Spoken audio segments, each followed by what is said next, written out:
जय हिंद दोस्तों, मैं राजकुमार आप सभी का स्वागत करता हूं ज्ञानपीठ जीके पॉइंट के इस यूट्यूब चैनल पर। दोस्तों आइए शुरू करते हैं एसएससी जीडी का जीके का मॉक टेस्ट। जो मॉक टेस्ट सीरीज हमने शुरू की है उसी में मैं एक और मॉक टेस्ट लेके उपस्थित हूं। दोस्तों इससे पहले मैंने जो भी मॉक टेस्ट अपलोड किए हैं उनकी प्लेलिस्ट मैंने बना दी है और वहाँ से जाके आप अपने प्रश्नों का अभ्यास कर सकते हैं। तो मेरे साथ बने रहिएगा। तो चलिए पहले क्वेश्चन की ओर। पहला प्रश्न दोस्तों आपकी स्क्रीन पर दिख रहा होगा। क्वेश्चन में कहा गया है कि संविधान सभा की मसौदा समिति के अध्यक्ष कौन थे। मसौदा समिति का मतलब है ड्राफ्ट कमेटी जो थी संविधान की, इसके अध्यक्ष कौन थे। दोस्तों आपको पता होगा कि संविधान की जो मसौदा समिति थी इसके अध्यक्ष कौन थे। तो संविधान की मसौदा समिति के अध्यक्ष थे आपके BR Ambedkar. Option c, BR Ambedkar संविधान की मसौदा समिति के अध्यक्ष थे। इसका सही जवाब है ऑप्शन सी।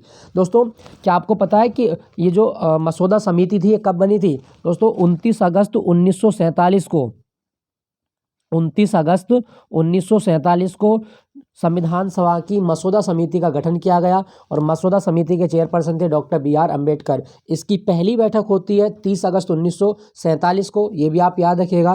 ठीक है दोस्तों यहाँ पे लिखा गया है पहले बात करें इन ऑप्शन के बारे में। राजेंद्र प्रसाद, इन्हें बिहार का गांधी कहा जाता है और राजेंद्र प्रसाद जो थे वो संविधान सभा में जो संचालन समिति थी इसके अध्यक्ष थे।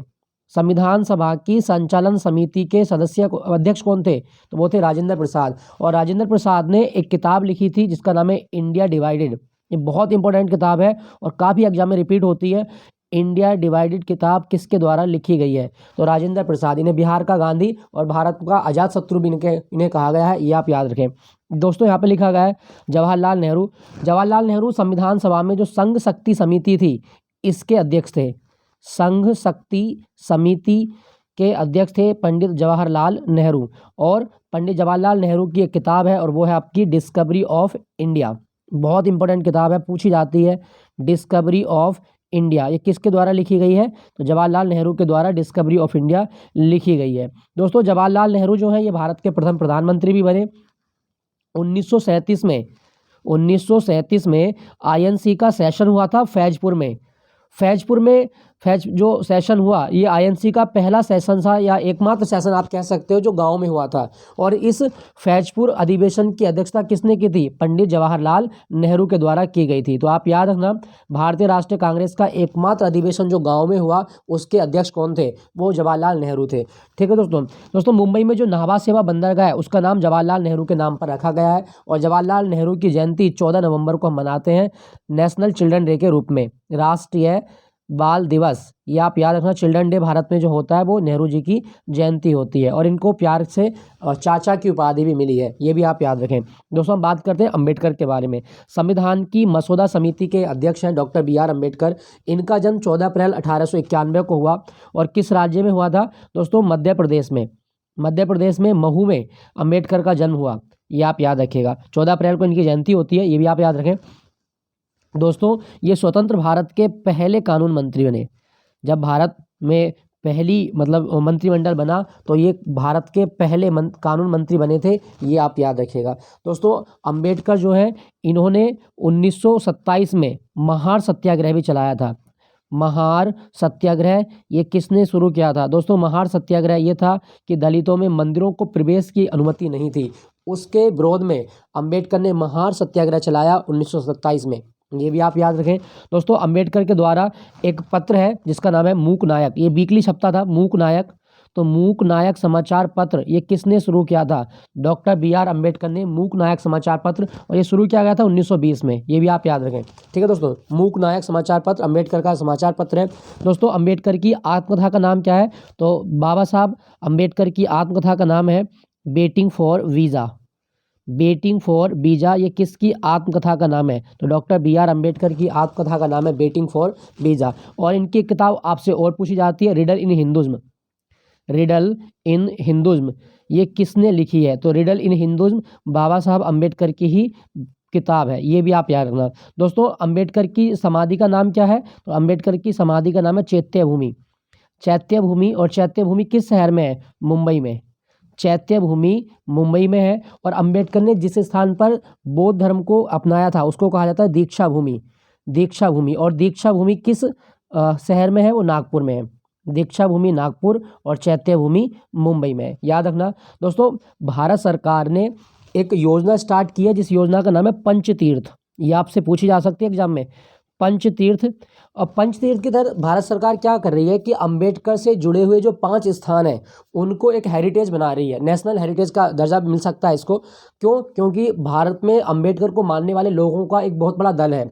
वो दल अंबेडकर से जुड़े हुए स्थानों पर विजिट कर सकते हैं और इस योजना का नाम है पंचतीर्थ। इसमें 5 स्थानों को सरकार चिन्हित करेगी, जैसे महू जहाँ पे इनका जन्म हुआ, ब्रिटेन में जो जहाँ पे ये पढ़ाई करते थे उस स्थान को डेवलप करेगी सरकार, और नागपुर जो दीक्षा भूमि है इनकी, जहाँ पे इन्होंने बौद्ध धर्म को अपनाया था वो, दिल्ली जहाँ पर इनकी मृत्यु हुई थी वो स्थान, और मुंबई जो चैत्य भूमि। तो 5 स्थान हैं जो अंबेडकर से जुड़े हुए हैं और इन स्थानों को पर्यटन सर्किट बनाने के लिए पंचतीर्थ योजना भारत सरकार ने शुरू की है। याद रखिएगा, ठीक है दोस्तों।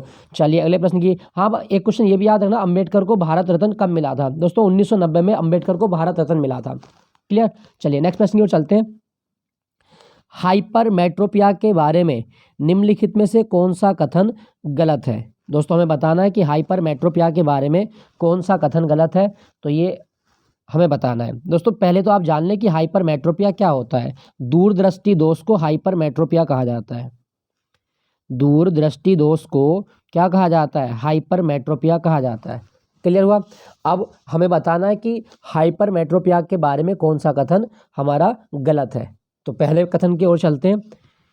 इसमें कहा गया नेत्र गोलक में वृद्धि दोष के कारणों में से एक है। दोस्तों क्या नेत्र गोलक का आकार हाइपरमेट्रोपिया में बढ़ता है? नहीं, यही गलत है आपका।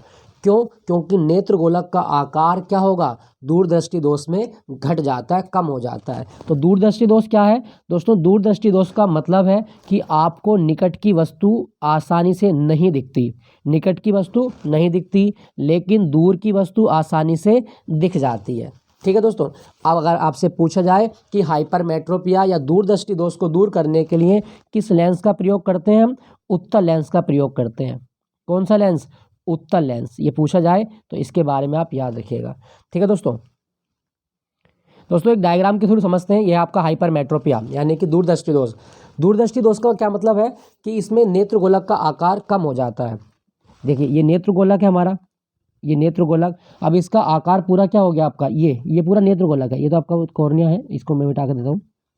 ये वाला भाग जो है आपका नेत्र गोलक। अब इसमें ये वाला भाग, इसका आकार क्या हो गया? कम हो गया। जब नेत्र गोलक का आकार कम होता है तो प्रतिबिंब, यहाँ पर रेटिना होता है हमारा, रेटिना, रेटिना पर न बनकर ये रेटिना के पीछे बनता है। यहाँ आप दिख रहे होंगे, ये लिखा हुआ है आपका image focus behind the retina.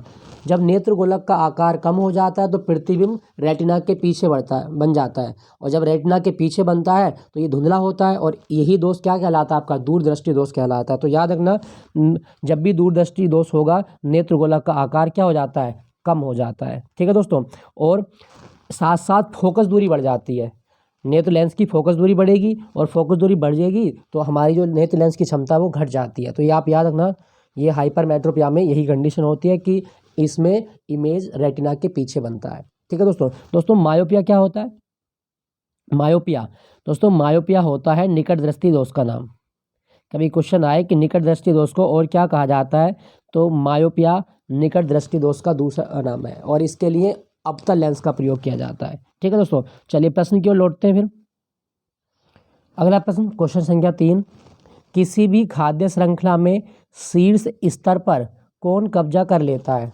दोस्तों एक खाद्य श्रृंखला में जो शीर्ष स्तर पर कब्जा करता है ये हमें बताना है। तो इसका सही जवाब क्या होगा? दोस्तों किसी भी खाद्य श्रृंखला में जो शीर्ष स्तर होता है वो होता है मनुष्य का, ऑप्शन डी। ये आप याद रखिएगा, मनुष्य का स्तर होता है। दोस्तों देखिए ये है आपका एक फूड चेन पूरी। तो इसमें जो फूड चेन होती है दोस्तों, खाद्य श्रृंखला का पहला स्टेप होता है हमारा प्रकाश संश्लेषण से। ये वाला स्टेप, प्रकाश संश्लेषण से पौधे खाने बनाएंगे। जब पौधे खाने बनाएंगे या जो शैवाल हैं वो अपना भोजन बनाएंगे, तो पौधे पनपेंगे। उन पौधों को खाएगा टिड्डा, टिड्डे को खाएगा चूहा, चूहे को खाएगा सांप, सांप को खाएगा बाज, और बाज के ऊपर जो बैठा हुआ है वो आपका मानव बैठा हुआ है, जो सर्वहारी आता है। ये 5वां स्टेप होता है आपका। तो ये आप याद रखना फूड चेन। फूड चेन क्या होती है दोस्तों?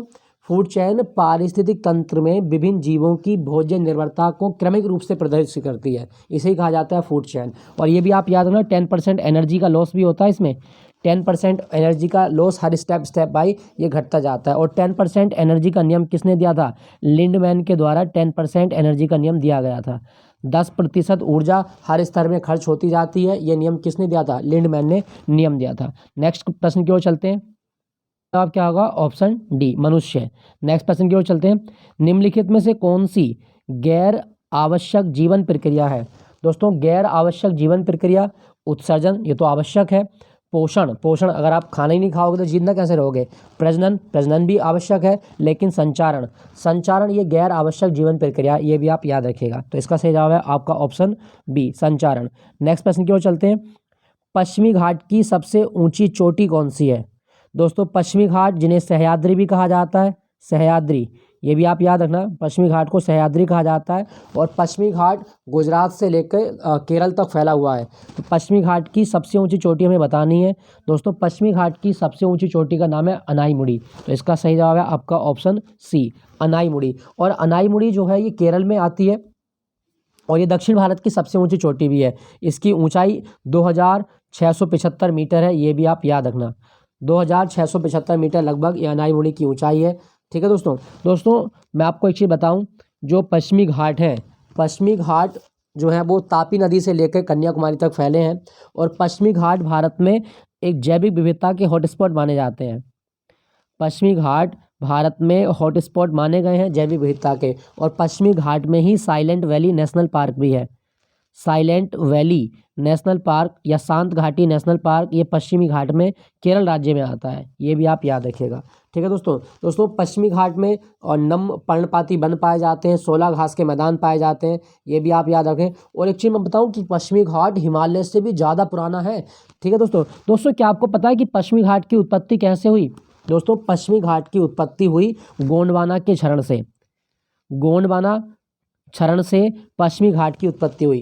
गोंडवाना के क्षरण से प्रायद्वीपीय भारत का निर्माण हुआ। ये प्रायद्वीपीय भारत का निर्माण हुआ। और प्रायद्वीपीय भारत का निर्माण जब हुआ तो दक्कन के पठार से क्षरण हुआ। और दक्कन के पठार का क्षरण होने से जो पश्चिमी घाट है इनकी उत्पत्ति मानी गई है। तो ये आप याद रखिएगा, पहले गोंडवाना लैंड का क्षरण हुआ तो दक्षिण प्रायद्वीपीय भारत बना। और प्रायद्वीपीय भारत में जो दक्कन का पठार है इसके क्षरण से पश्चिमी घाट की उत्पत्ति हुई है, ये भी आप याद रखें। पश्चिमी घाट का अन्य नाम क्या है? सह्याद्री नाम है। ठीक है दोस्तों यहाँ पे लिखा गया डोडा बेट्टा। नीलगिरी की सबसे ऊंची चोटी का नाम क्या है? तो नीलगिरी जो पर्वत है, नीलगिरी पर्वत की सबसे ऊंची चोटी है डोडा बेट्टा, ये भी आप याद रखें। दोस्तों यहाँ पे लिखा गया बाबा बुदन की पहाड़ी। बाबा बुदन की पहाड़ी ये कॉफ़ी के लिए बड़ी प्रसिद्ध है। यहाँ पे कॉफ़ी की खेती होती है और ये कर्नाटक में है। ठीक है दोस्तों क्या आपको पता है कि विश्व पर्वत दिवस कब होता है?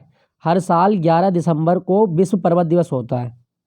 विश्व पर्वत दिवस हर साल 11 दिसंबर को होता है। खैर याद रखिएगा, मैंने आपसे बता दिया आपको, तो ये आप याद रखिएगा। पश्चिमी घाट की सबसे ऊंची चोटी है अनाईमुड़ी, केरल में आती है। नेक्स्ट प्रश्न की ओर चलते हैं। भारत सरकार के निम्नलिखित में से कौन से विभाग, भारत सरकार के निम्नलिखित में से कौन सा विभाग भुगतान बैंक का संचालन करता है? दोस्तों, भुगतान बैंक का संचालन कौन करता है? तो इसका सही जवाब होगा India post payment bank. India post payment bank, और यह है आपका डाक विभाग।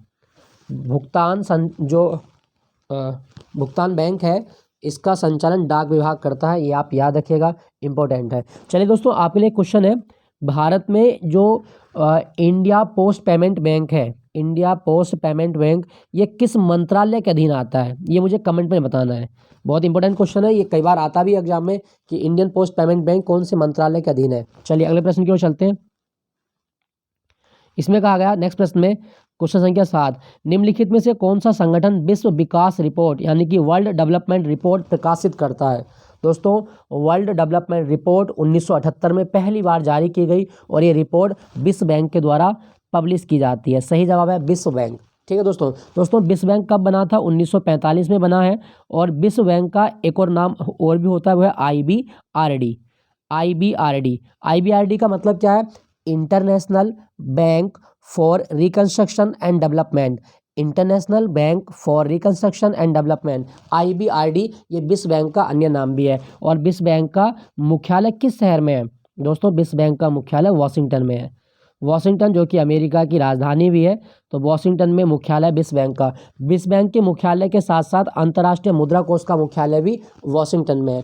ठीक है दोस्तों यहाँ पे लिखा गया UNDP, तो यूएनडीपी का मुख्यालय न्यूयॉर्क में है, न्यूयॉर्क, ये आप याद रखिएगा, यूएनडीपी का मुख्यालय न्यूयॉर्क में है। और यूएनडीपी मानव विकास रिपोर्ट पब्लिश करता है, ये बहुत आती है एग्जाम में दोस्तों। मानव विकास सूचकांक या मानव विकास रिपोर्ट ये किसके द्वारा दी जाती है, तो आप याद रखना यूएनडीपी के द्वारा मानव विकास रिपोर्ट दी जाती है। ठीक है दोस्तों, 1990 से पहली बार ये जारी हुई है, तो ये आप याद रखिएगा दोस्तों। यहाँ पे लिखा गया है यूनेस्को, यूनेस्को इसका मुख्यालय पेरिस में है, पेरिस में। और 16 नवंबर 1945 को यूनेस्को बना था। यूनेस्को की अध्यक्ष है ऑद्रे अजेलो, ये भी आप याद रखें दोस्तों। यूनेस्को जो है ये काम करता है किस क्षेत्र में, तो इसकी अगर हम पहले देखें, यूनेस्को इस तरह से लिखते हैं इंग्लिश में इसको, यूनेस्को, तो United Nation Educational and Scientific Cultural Organization, तो ये शिक्षा के लिए, विज्ञान के लिए और सांस्कृतिक चीज़ों के संरक्षण के लिए कार्य करने वाली एक अंतर्राष्ट्रीय संस्था है। दोस्तों क्या आपको पता है कि ब्रेटन वुड सम्मेलन के दौरान कौन सी संस्थाएं बनी थी? ब्रेटन वुड का जुड़वा कौन सी संस्थाओं को कहा जाता है? दोस्तों ब्रेटन वुड सम्मेलन हुआ था अमेरिका के न्यू हैम्पशायर शहर में, और इस ब्रेटन वुड सम्मेलन में विश्व बैंक और अंतर्राष्ट्रीय मुद्रा कोष दोनों के गठन का प्रस्ताव रखा गया। तो अगर आपसे पूछे कि ब्रेटन वुड का जुड़वा कौन कौन है, तो एक तो आईएमएफ अंतर्राष्ट्रीय मुद्रा कोष और एक आपका वर्ल्ड बैंक, इन दोनों की स्थापना ब्रेटन वुड सम्मेलन के दौरान ही की गई थी। क्लियर दोस्तों, अगर आपसे पूछा जाए एग्जाम में कि वर्ल्ड इकोनॉमिक प्रोस्पेक्ट रिपोर्ट कौन जारी करता है, तो बताइए कौन जारी करता है? दोस्तों वर्ल्ड इकोनॉमिक प्रोस्पेक्ट रिपोर्ट जारी करता है आपका विश्व बैंक। मैं लिख देता हूँ, ये बहुत आती है एग्जाम में, वर्ल्ड इकोनॉमिक प्रोस्पेक्ट रिपोर्ट कौन जारी करता है, तो जवाब होगा विश्व बैंक। लेकिन अगर क्वेश्चन आए कि वर्ल्ड इकोनॉमिक आउटलुक रिपोर्ट कौन जारी करता है, दोस्तों वर्ल्ड इकोनॉमिक आउटलुक रिपोर्ट जो जारी करता है वो जारी करता है आपका अंतर्राष्ट्रीय मुद्रा कोष। इकोनॉमिक आउटलुक रिपोर्ट किसके द्वारा जारी होती है, तो मुद्रा कोष के द्वारा, और इकोनॉमिक प्रोस्पेक्ट रिपोर्ट तो विश्व बैंक के द्वारा जारी होती है। दोस्तों यहाँ पे देखो 3 रिपोर्ट लिखे हैं, ये है आपका कमोडिटी मार्केट आउटलुक, ये वर्ल्ड बैंक की रिपोर्ट है, ये भी आप याद रखना वर्ल्ड बैंक इसको जारी करता है। दूसरा यहाँ पे लिखा गया आपका ग्लोबल इकोनॉमिक प्रोस्पेक्ट रिपोर्ट, ये भी वर्ल्ड बैंक की रिपोर्ट है। और डूइंग बिजनेस रिपोर्ट, ये भी कौन जारी करता है, तो ये भी वर्ल्ड बैंक जारी करता है। तीनों रिपोर्ट याद रखना, global economic prospect, doing business और कमोडिटी मार्केट आउटलुक। तो इसका सही जवाब क्या होगा? विश्व विकास रिपोर्ट विश्व बैंक पब्लिश करता है। नेक्स्ट प्रश्न की ओर चलते हैं। निम्नलिखित में से कौन सी नदी शिवा समुद्रम जलप्रपात का निर्माण करती है? दोस्तों ये आपको इजी क्वेश्चन है, और इसका सही जवाब क्या होगा? शिवा समुद्रम जलप्रपात ये कावेरी नदी पर बना है कर्नाटक में, तो इसका सही जवाब है ऑप्शन ए, कावेरी नदी, कर्नाटक में है ये। दोस्तों कावेरी नदी का उद्गम कहाँ से होता है? तो कावेरी नदी का उद्गम कर्नाटक से ही होता है, और वो है आपकी ब्रह्मगिरी की पहाड़ी, ब्रह्मगिरी पहाड़ियों से कावेरी नदी का उद्गम होता है। और दोस्तों जो कावेरी नदी है इसे दक्षिण भारत की गंगा भी कहा जाता है, ब्रह्मगिरी की पहाड़ियों से निकलती है, और इसे क्या कहा जाता है? इसे दक्षिण भारत की गंगा भी कहा जाता है। याद रखना, दक्षिण भारत की गंगा किसे कहा गया है? तो कावेरी को दक्षिण भारत की गंगा कहा जाता है। और कावेरी दक्षिण भारत की एकमात्र सदा नीरा नदी है जिसमें पूरे साल भर पानी रहता है, ये भी आप याद रखें। बाकी इस पे कलानी बांध जो है वो कावेरी नदी पर ही बनाया गया है। ठीक है दोस्तों, ये सारे बिंदु आप याद रखें। नेक्स्ट प्रश्न की ओर चलते हैं। निम्नलिखित में से कौन सा एक नवपाषाण कालीन सांस्कृतिक स्थल नहीं है? दोस्तों नवपाषाण काल का कौन सा स्थल नहीं है? तो बुर्जहोम भी है, मेहरगढ़ भी है, कोल्डी हवा, लेकिन कुंतासी ये सैंधव सभ्यता का स्थल है जो गुजरात के मोरबी जिले में आता है, तो ये सिंधु सभ्यता का है, ये आप याद रखिएगा। ठीक है दोस्तों, चलिए अगले प्रश्न की ओर। इसमें कहा गया पत्ती का वह भाग जो इसे तने से जोड़ता है वह क्या कहलाता है? दोस्तों पत्ती का वो भाग जो इसे तने से जोड़े रखेगा उसको क्या बोलेंगे आप? डंठल, उसको क्या बोलेंगे? डंठल। तो सही जवाब है आपका ऑप्शन ए। दोस्तों ये है पत्ती, इसके कई सारे पार्ट दिखाए गए हैं, तो आप देख सकते हैं। जैसे ये है स्टेप्यूल जो होता है, ये जहाँ 2 पत्ती चिपकी होती हैं वो भाग है। ये एक्सिल है, एक्सिल मतलब जहाँ पे पत्ती का सिरा होता है चिपका हुआ, वो एक्सिल। उसके बाद में ये आप देख रहे होंगे पैसियोल, यही है आपका डंठल, ये वाला भाग जो आप पर्पल कलर का देख रहे होंगे, ये वाला भाग ये पैसियोल है, और यही भाग पत्ती को तने से चिपका के रखता है। पैसियोल के बीच से ये आपका एक जा रही है आपकी मिडरिब। दोस्तों इस मिडरिब का काम क्या होता है? ये मिडरिब मध्य सिरा होती है, और पत्ती में जो न्यूट्रिएंट है, जो जल है उसको कैरी करने का काम करती है। मिडरिप फिर कई सारी शाखाओं में बटी हुई थी है, जैसे ये बीन्स निकल रही हैं आपकी, ये मेन मिडरिप है और मिडरिप से कई सारी बीन्स निकली होती हैं जिनको सिराएं बोलते हैं, ये सिराएं। तो इन सिराओं के द्वारा पत्ती के अलग अलग भाग तक जल या खनिज तत्व पहुंचते रहते हैं। ठीक है दोस्तों, और ये जो पत्ती का ब्लेड है ना, ये ब्लेड, इसको क्या बोलते हैं दोस्तों, इस पत्ती के ब्लेड को लेमिना कहा जाता है। याद रखना, पत्ती का ब्लेड क्या कहलाता है, तो ये जो भाग आप बना रहे हैं, ये वाला भाग जिसको मैं रंग रहा हूँ, ये वाला भाग, इसको बोलते हैं लेमिना। पत्ती का ब्लेड लेमिना कहलाता है, याद रखना दोस्तों। दोस्तों ये आगे का जो पत्ती का सिरा, इसको बोलते हैं टिप, ये भी आप याद रखिएगा, टिप। पत्ती का नुकीला सिरा टिप कहलाता है। क्लियर दोस्तों, क्या आपको पता है कि जो पौधे की पत्ती होती है, इसमें बहुत सारे छोटे छोटे रंध्र होते हैं, बहुत सारे छोटे छोटे छिद्र मिलेंगे आपको, इस तरह के छिद्र। अच्छा, इनको क्या बोलते हैं हम, पौधों की पत्ती पर जो छोटे छोटे छिद्र पाए जाते हैं, इनको क्या बोलते हैं दोस्तों, इनको बोला जाता है स्टोमेटा। क्या बोला जाता है, स्टोमेटा बोला जाता है। अच्छा, इनका काम क्या है दोस्तों, गैसियस एक्सचेंज, मतलब गैसों का विनियमन पत्ती में जो होता है वो स्टोमेटा के द्वारा होता है, और स्टोमेटा को हिंदी में क्या बोलते हैं, रंध्र बोलते हैं। याद रखना दोस्तों, हमारी त्वचा में भी स्टोमेटा होते हैं जिनके द्वारा पसीना निकल के आता है, ऐसे ही पत्ती में जो रंध्र होते हैं इनको स्टोमेटा कहा जाता है। दोस्तों क्या आपको पता है कि पत्ती का रंग हरा क्यों होता है? खैर ये तो इजी प्रश्न है और कोई भी इसको बता देगा। तो पत्तियों का रंग क्लोरोफिल के कारण हरा होता है, ये आप याद रखिएगा। पत्तियों का रंग हरा है किसके कारण? क्लोरोफिल के कारण। और कौन सी मेटल क्लोरोफिल के सेंटर में होती है दोस्तों? मैग्नीशियम। मैग्नीशियम धातु क्लोरोफिल के केंद्र में पाई जाती है। ठीक है दोस्तों, पत्तियों को पौधों का किचन हाउस यानी कि रसोई घर भी कहा जाता है, याद रखना। प्रश्न की ओर लौटते हैं। तो दोस्तों हमसे पूछा गया था कि पत्ती का वो भाग जो तने से जोड़ता है उसको क्या बोलते हैं? डंठल, ऑप्शन ए। नेक्स्ट प्रश्न की ओर चलते हैं। इसमें कहा गया गुरुत्वाकर्षण बल के बारे में निम्नलिखित में से कौन सा कथन सही नहीं है? क्या पूछा? नहीं है। दोस्तों पहले मैं आपको बताऊं, जो गुरुत्वाकर्षण बल होता है, गुरुत्वाकर्षण बल, आपने एक व्यंजक पढ़ा होगा, F बराबर m1 into m2 upon are square, और यहाँ पे आता है एक नियतांक, मतलब ग्रेविटेशनल जो कांस्टेंट है वो आप यहाँ पे रखते हैं। अगर हम बात करें तो न्यूटन ने बताया कि किसी दो पिंडों पर लगने वाला जो बल है वो दोनों पिंडों के द्रव्यमानों के गुणनफल के समानुपाती होता है। मतलब बल जो होता है वो डायरेक्टली प्रोपोर्शनल होता है किसके? उनके द्रव्यमानों के गुणनफल के, ये बताया न्यूटन ने। और दूसरा, उनकी बीच की दूरी के वर्ग के व्युत्क्रमानुपाती होता है। बीच की दूरी का वर्ग और उसका उल्टा होता है, ये बताया था हमें किसने? न्यूटन ने।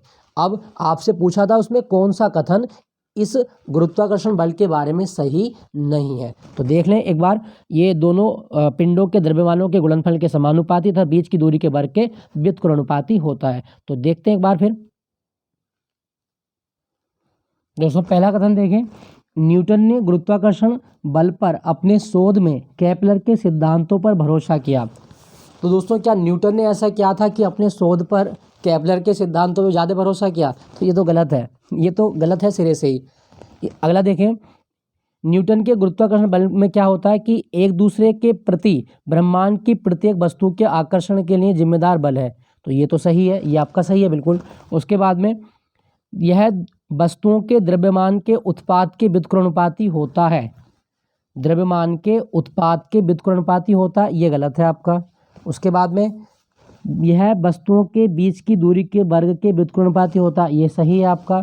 तो किन्हीं दो पिंडों के बीच कार्य करने वाले बल का परिमाण पिंडों के द्रव्यमानों के गुणनफल के समानुपाती और उनके बीच की दूरी के वर्ग के व्युत्क्रमानुपाती होता है। गुरुत्वाकर्षण बल एक दूसरे के प्रति ब्रह्मांड की प्रत्येक वस्तु के आकर्षण के लिए जिम्मेदार होता है, ये भी आप याद रखें। तो कौन कौन सा कथन गलत है? एक तो आपका सी वाला कथन गलत है और एक आपका ए वाला कथन गलत है, ये आप याद रखिएगा। ठीक है दोस्तों, तो इसका सूत्र क्या होता है? F बराबर G(m1 into m2 upon are square), ये आप याद रखें। आपके लिए प्रश्न है दोस्तों, इस G का मान किसने निर्धारित किया था? ग्रेविटेशनल जो कांस्टेंट है, सार्वत्रिक यूनिवर्सल ग्रेविटेशनल कांस्टेंट, इसका मान किसने दिया था? बड़ी जी जिसको बोलते हैं, ये हमें बताना है कि बड़ी जी का मान किसने निर्धारित किया था। नेक्स्ट प्रश्न की ओर चलते हैं। निम्नलिखित में से किसने अवध को अशांत क्षेत्र घोषित करने में महत्वपूर्ण भूमिका निभाई थी जिससे इसे ब्रिटिश नियंत्रण में लाना आवश्यक हो गया? तो दोस्तों अवध को कैप्चर किया गया और ये क्यों कैप्चर किया गया? क्योंकि अवध एक अशांत क्षेत्र बन चुका था। और भारत में कौन ऐसा मतलब गवर्नर जनरल था जो अपनी डॉक्ट्रिन ऑफ लैप्स यानी कि राज्य हड़प नीति के लिए विख्यात था? वो था आपका option c, Lord Dalhousie. Lord Dalhousie ने 1856 में जब अवध का नवाब था बाजिद अली शाह के टाइम में अवध पर कब्जा कर लिया और अवध पर यह आरोप लगाया कि अवध का जो नवाब है वो अब शासन करने योग्य नहीं रहा। तो इसका सही जवाब क्या होगा? Option C. ऑप्शन सी 1856, ये भी आप याद रखें। दोस्तों हम बात करें डलहौजी के बारे में। डलहौजी के समय में भारत में 16 अप्रैल 1853 को पहली पैसेंजर ट्रेन चलाई गई थी। मुंबई से ठाणे के बीच 34 किलोमीटर दूरी तक भारत में पहली पैसेंजर ट्रेन चली थी डलहौजी के टाइम में। डलहौजी के टाइम में भारत में पहली तार सेवा की शुरुआत भी हुई, ये भी आप याद रखना। पहली तार सेवा भारत में शुरू हुई डलहौजी के टाइम काल में। और दूसरा, डलहौजी जो है दोस्तों, इसने शिमला को ग्रीष्मकालीन राजधानी बनाया था। शिमला ग्रीष्म राजधानी बनी थी भारत की डलहौजी के टाइम में, ये भी पूछता है एग्जाम में। और डलहौजी जो है, इसका एक काम और भी है कि भारत में डलहौजी ने प्रतियोगी परीक्षाओं की शुरुआत की थी। प्रतियोगी परीक्षाओं की शुरुआत हाँ डलहौजी के द्वारा की गई थी, ये भी आप याद रखें। और जो डलहौजी है, डलहौजी को एक क्वेश्चन और पूछेगा आपसे कि भारत में पब्लिक वर्क डिपार्टमेंट लोक सेवा विभाग जो बनाया वो किसने बनाया था? डलहौजी। दोस्तों यहाँ पे लिखा गया बेलेजली ने सहायक संधि शुरू की है। सहायक संधि शुरू करने वाला गवर्नर जनरल है बेलेजली। सन 1798 में इसने सब्सिडरी अलायंस को स्टार्ट किया था, ये आप याद रखें। दूसरा यहाँ पे लिखा गया है रिपन। दोस्तों भारत में स्थानीय स्वशासन का जनक है लॉर्ड रिपन, स्थानीय स्वशासन का जनक। और जो रिपन है, इसी के काल में भारत में पहली नियमित गणना स्टार्ट हुई थी। इल्बर्ट बिल इसके काल में आया। फैक्ट्री एक्ट जो आया था 1881 में, वो लॉर्ड रिपन के काल में ही आया था, ये भी आप याद रखें। Factory act 1881। ठीक है दोस्तों फ्लोरेंस नाइटिंगेल ने रिपन को भारत का उद्धारक कहा है। भारत का उद्धारक किसने कहा? तो फ्लोरेंस नाइटिंगेल ने लॉर्ड रिपन को भारत का उद्धारक कहा है, ये भी आप याद रखें। दोस्तों यहाँ पे लिखा गया लॉर्ड कैनिंग जब 1857 की क्रांति हुई थी तो भारत का गवर्नर जनरल वायसराय कौन था? 1857 की क्रांति के समय भारत का गवर्नर जनरल वायसराय था लॉर्ड कैनिंग। और कैनिंग जाना जाता है भारत में विधवा पुनर्विवाह अधिनियम के लिए। भारत में विधवा पुनर्विवाह अधिनियम 1856 जो आया था वो किसके काल में आया था? लॉर्ड कैनिंग के काल में आया था। तो ये आप याद रखें। अवध को किसने कैप्चर किया था? लॉर्ड डलहौजी ने। अगले प्रश्न की ओर चलते हैं। सुमो कुश्ती किस देश से विकसित हुई है? तो दोस्तों सुमो कुश्ती को अगर हम बात करें तो ये जापान से विकसित हुई है। जापान का राष्ट्रीय खेल सुमो कुश्ती है, ये भी आप याद रखिएगा। दोस्तों हम बात करें जापान की, जापान को उगते सूर्य का देश कहा जाता है। उगते सूर्य का देश किसे कहा गया है? तो जापान का नाम है उगते सूर्य का देश। और जापानी भाषा में इसका मतलब क्या होता है? निप्पन। तो जापान के दो उपनाम है, एक निप्पन भी कहा जाता है और दूसरा उगते सूर्य का देश ही जापान को कहा जाता है। दोस्तों जापान की राजधानी क्या है? टोक्यो। और जापान की राजधानी टोक्यो ये कौन से द्वीप पर स्थित है? दोस्तों होन्शु द्वीप पर स्थित है टोक्यो, ये भी आप याद रखना, होन्शु द्वीप है। और टोक्यो से क्वेश्चन आएगा कि संयुक्त राष्ट्र विश्वविद्यालय किस शहर में है? तो संयुक्त राष्ट्र विश्वविद्यालय जो है ये आपका टोक्यो में स्थित है, ये भी आप याद रखें। दोस्तों जापान की मुद्रा का क्या नाम है? येन। जापान की करेंसी को येन कहा जाता है, जबकि जापान की संसद को डायट कहा जाता है, ये भी आप याद रखिएगा। चलिए यहाँ पे एक ऑप्शन में लिखा गया आपका वियतनाम। दोस्तों वियतनाम की राजधानी है हनोई। वियतनाम की राजधानी हनोई और वियतनाम की मुद्रा को दोंग कहा जाता है, दोंग। कभी क्वेश्चन आए the land of blue dragon किसे कहा गया?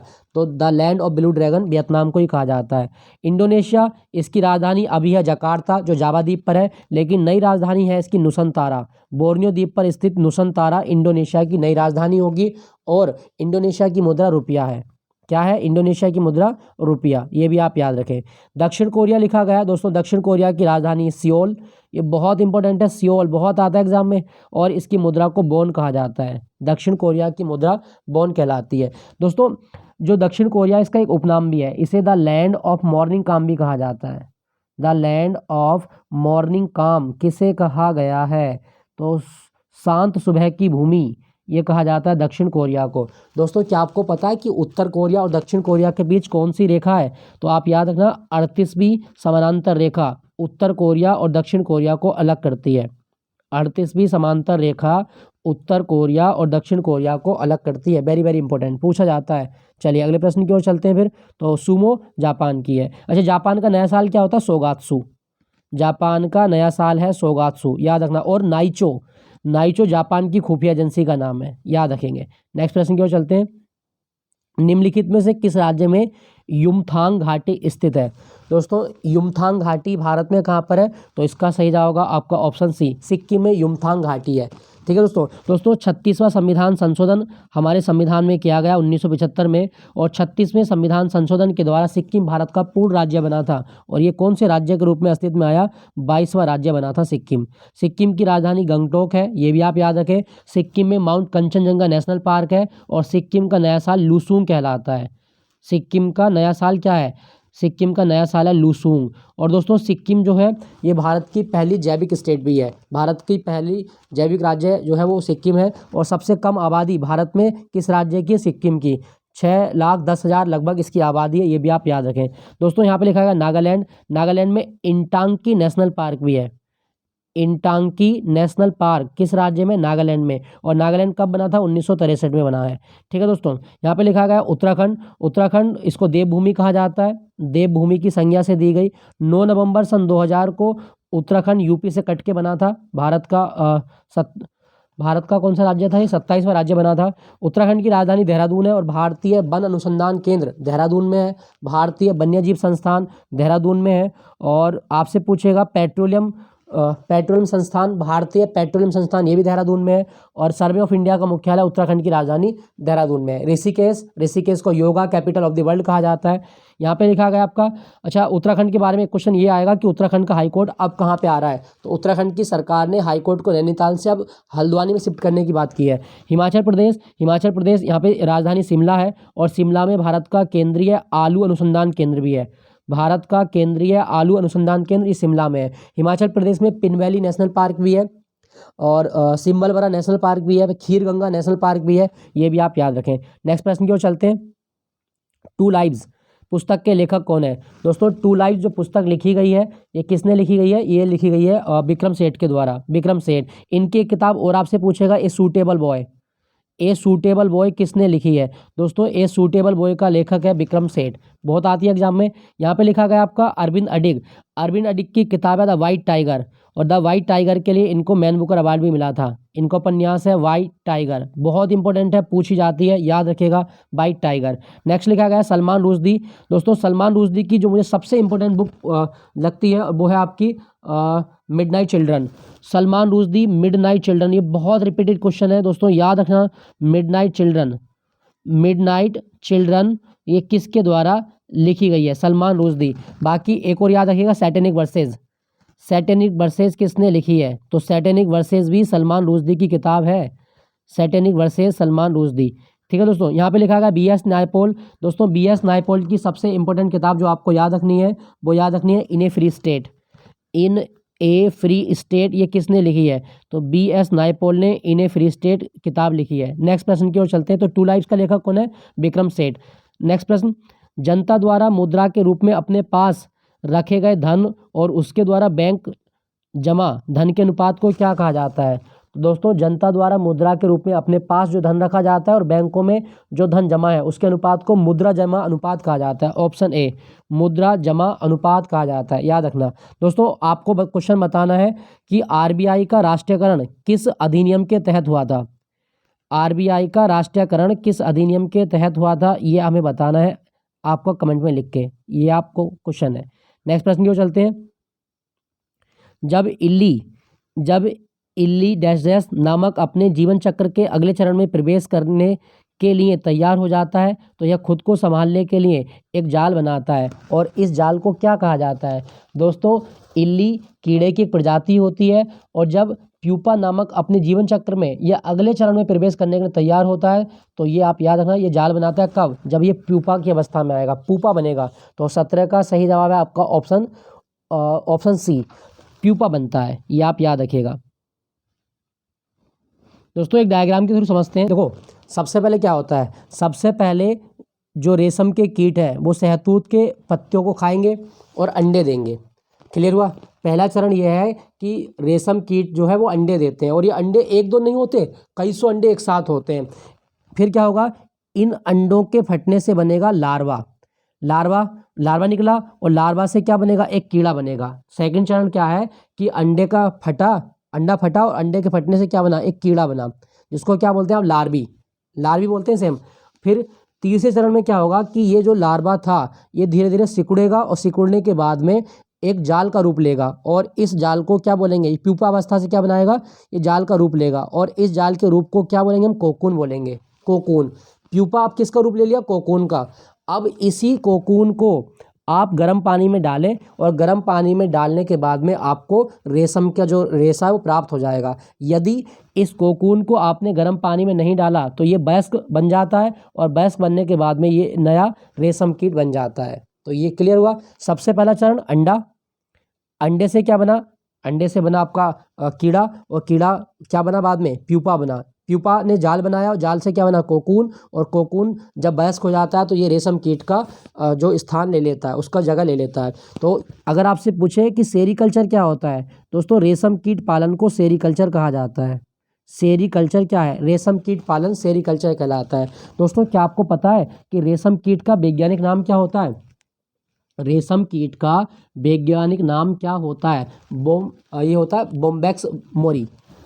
बोम्बैक्स मोरी, ये आप याद रखना, ये क्वेश्चन आ सकता है कि बोम्बैक्स मोरी क्या है। रेशम कीट जो होता है इसका वैज्ञानिक नाम है बोम्बैक्स मोरी। और रेशम कीट कौन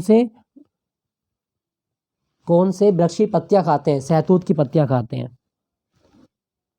सही जवाब क्या होगा, इल्ली जो है वो प्यूपा बनाती है। ठीक है दोस्तों, चलिए अगले प्रश्न की ओर।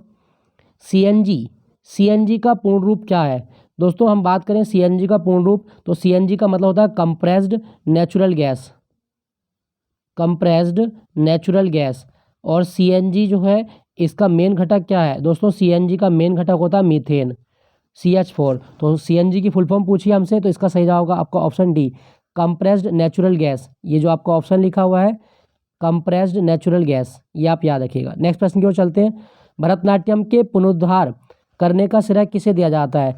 दोस्तों भरतनाट्यम के पुनरुद्धार करने का श्रेय किसे दिया गया है, तो इसका सही जवाब होगा रुक्मणी देवी अरुंडेल, ऑप्शन बी, रुक्मणी देवी अरुंडेल। दोस्तों ये पहली महिला थी जो राज्यसभा में नामित हुई थी, राष्ट्रपति के द्वारा राज्यसभा में नामित होने वाली पहली महिला वो है आपकी रुक्मणी देवी अरुंडेल। जब 1952 में पहली बार राज्यसभा में नॉमिनेशन हुआ राष्ट्रपति के द्वारा, तो सबसे पहली महिला थी आपकी रुक्मणी देवी अरुंडेल। कौन सा नृत्य करती हैं, भरतनाट्यम। दोस्तों भरतनाट्यम भारत का सबसे पुराना शास्त्रीय नृत्य है, सबसे पुराना शास्त्रीय नृत्य है, ये आप याद रखना। और इसकी उत्पत्ति कौन से राज्य से हुई है, तो भरतनाट्यम की उत्पत्ति हुई है तमिलनाडु से। कौन सा राज्य, तमिलनाडु, ये भी आप याद रखना। और दोस्तों जो भरतनाट्यम है इसका एक नाम और भी है, इसे सादिर कहा जाता है। क्या कहा जाता है, सादिर, याद रखिएगा। अच्छा अगर आपसे पूछा जाए कि सतरिया डांस कहाँ किया जाता है, दोस्तों सतरिया किया जाता है असम में, सतरिया नृत्य असम में किया जाता है, ये आप याद रखें। और कुचिपुड़ी आंध्र प्रदेश का है, कुचिपुड़ी आंध्र प्रदेश। कथक आपका उत्तर प्रदेश का है, मेनली उत्तर भारत में होता है, उत्तर प्रदेश। और दूसरा कथकली और मोहिनीअट्टम दोनों केरल के, ये आप याद रखिएगा। ठीक है दोस्तों आपके लिए क्वेश्चन है, लावणी की रानी किसे कहा जाता है, लावणी की रानी किसे कहा गया है जिनकी हाल ही में डेथ हुई है। लावणी जो गीत है ये महाराष्ट्र में गाए जाते हैं, लावणी नृत्य भी होता है। तो लावणी, क्वीन ऑफ लावणी किसे कहा गया है, ये कमेंट में बताना, आपके लिए क्वेश्चन है। चलिए अगले प्रश्न की ओर चलते हैं।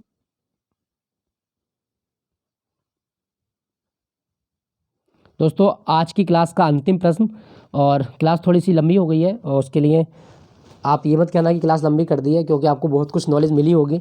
कदम बांध कदम नदी और किस नदी के संगम पर स्थित है।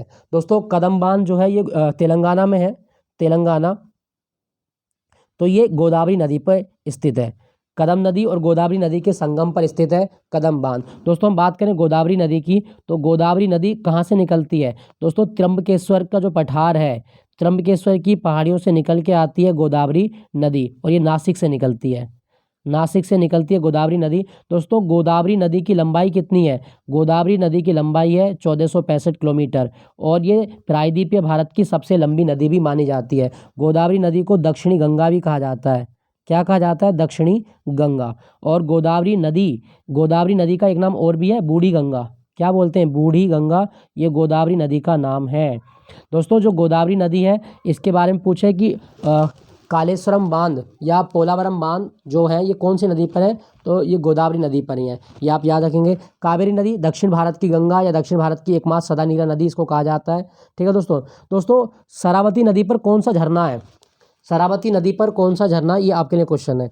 तो ये था आज के मॉक टेस्ट और आई होप कि ये सेशन आपको अच्छा लग रहा होगा। तो वीडियो को प्लीज़ लाइक ज़रूर दे दीजिएगा। रिक्वेस्टेड टू यू कि चैनल को सब्सक्राइब जरूर कर लें आप। अगर ये वीडियो पसंद आ रही हो, ये सीरीज़ आपको अच्छी लग रही हो तो जीएस में आपको बहुत कुछ जानने को मिल रहा होगा। तो आज की क्लास को विराम देता हूँ। Thank you for watching Jnanpith GK point.